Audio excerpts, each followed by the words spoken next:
Mr. Arriaga. I'm Michael Torres, and I did my informative speech topic on the Electoral College. Over the past 16 years, 2 presidential candidates lost the presidency due to the Electoral College. And in the past 4 years, the National Popular Vote and the Electoral College did not agree. The Electoral College that was implemented into our voting system by our founding fathers is a predicament.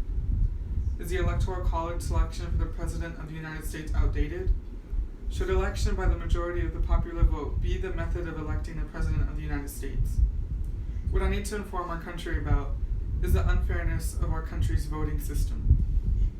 The reason the Electoral College was incorporated into voting was because from the beginning of America, our nation's founders did not trust the new idea of democracy.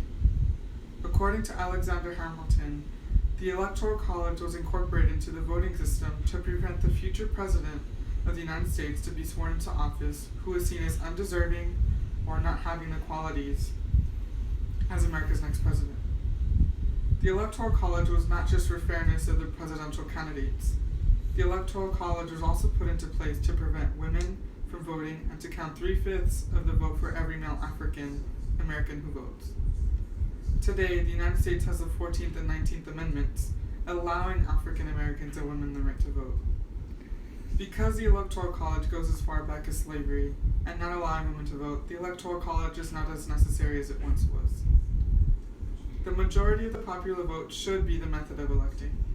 The Electoral College is seen as unfair in the eyes of most Americans because, for example, a single vote in a small state such as Maine counts 3.6 times more than a single vote in a large state such as our state, Texas, or California. When voting for a future president, citizens of the United States are not only voting for directly for a president, they are voting to the Electoral College who will send their votes to the future president. So for example, in 2012, 4 million people voting in California voted for Mitt Romney, but because the system does not agree with popular vote, Barack Obama won California's Electoral College votes. The Electoral College even tells the candidates where to go and where to speak, or even where to put their ads, and the Electoral College does have the power to take down ads they put someplace. Another problem with the Electoral College is that they have something called a faithless elector. These faithless electors have the power to vote for whomever they choose, even if it's not what your state voted towards. They have the power to change that.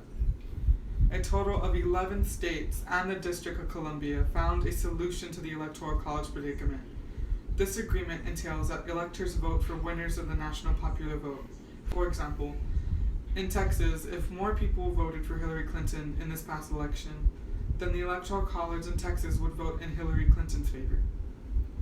If the whole nation were to incorporate this style of voting, the national popular vote would be the person who wins an election. This style of voting is fair to all people who wish to have a part in an election. In conclusion, I feel that America needs to rid herself of her original sin of having an electoral college. If the nation follows what the 11 states and the District of Columbia has done, every person in America who votes will have their voice in an election.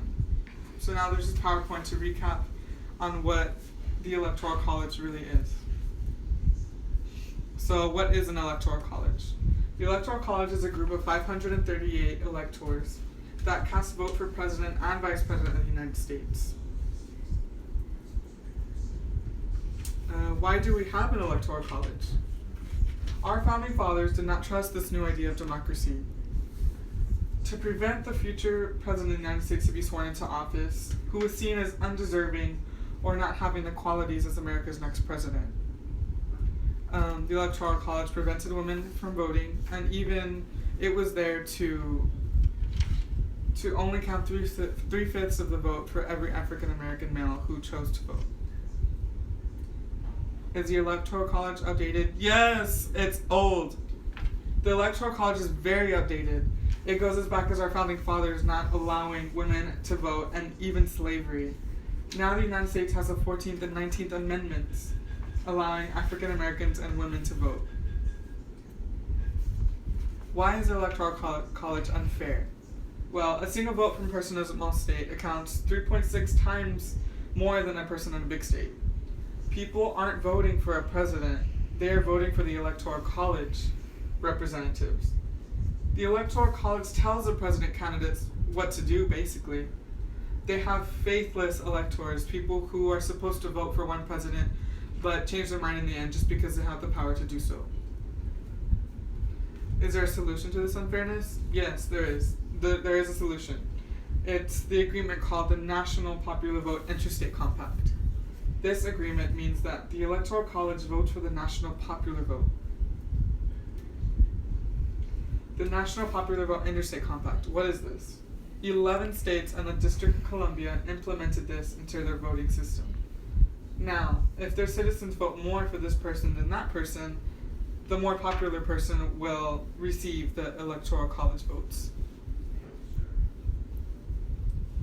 What would be the outcome of this new voting system? An example of this is with the most recent election. In Texas, more people voted for Hillary Clinton, but the Electoral College voted for Donald Trump. If the United States were to have this new system of voting, the Electoral College would have gone with Hillary Clinton.